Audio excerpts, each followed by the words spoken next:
Our readings today speak of Jesus as the Good Shepherd.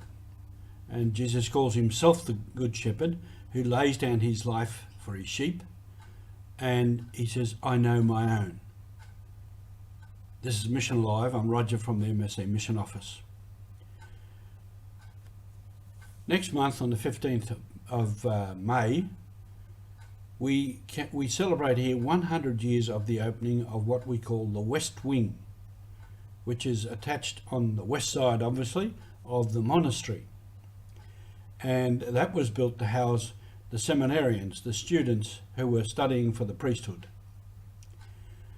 The monastery here opened in 1896, and priests moved in the next year, 1897.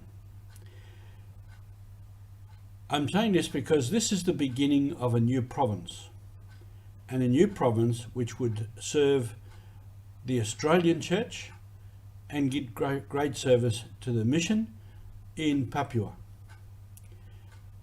And this work of educating young men to the priesthood was an important part of the mission. And unless that happened, then many other things would not have happened.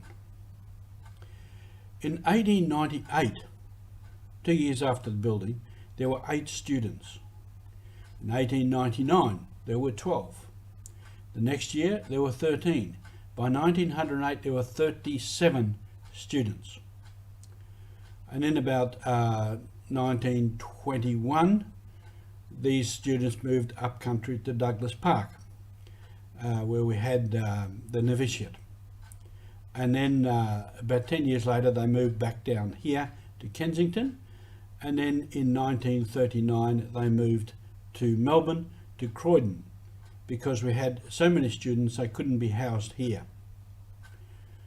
This is a great sign that the mission that Father Chevalier had taken on, not only, he took on the mission of Melanesia and Micronesia, and to do that, the Australian province was founded to support that and to support the work of in Australia, and then in other parts of the world, the MSC missions spread.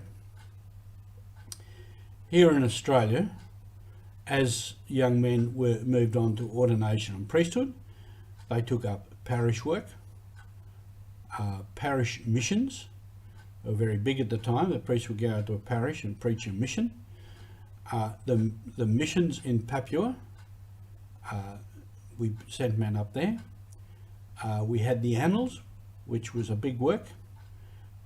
Some other priests did retreats, and of course there was a radio with Dr. Leslie Rumble, radio replies. Also then other members of the province became provincial, bursars, superiors, lecturers, novice master, and so on. All that was needed to establish and maintain and build up a fully operating province. And as men moved out, and I'm taking these facts and figures simply from a list of those who lived here at the monastery. Others moved out from here, and they would have taken on parishes and other works all around Australia, and as I said, in the Papuan mission. And so, and then later from the Australian province, we went to many other countries. After the war, we went to Japan. More recent years, as in the last 20 years, we've had men in China. We've got men in the Pacific, we've got men in India, parts of Africa. So the mission grew as more men became available. And these men came to lay down their life for what God wanted. They were called, they felt the call to priesthood. Others also to brothers, a number of brothers grew also, and they came to give their life, to lay down their life. And say, okay, Jesus, what you want me to do? Let's get on with it. Let's do it. And they did. And so it built up a strong province that has taken on missions in many places. And of course, one of our big ones that we took on was the Northern Territory. in the early days, 20s or 30s, I think. Bishop Zell, who was French, he came there, and many of our Australian men have spent many, many years up in the Northern Territory with the Aboriginal people. All of these have many, many stories, histories that are written. Some histories are yet to be written. So this is mission. Unless we have people, we can't do mission. And unless we have feet on the ground, boots on the ground, minds engaged, hearts engaged, then the mission does not go ahead. Thank you for being part of our mission.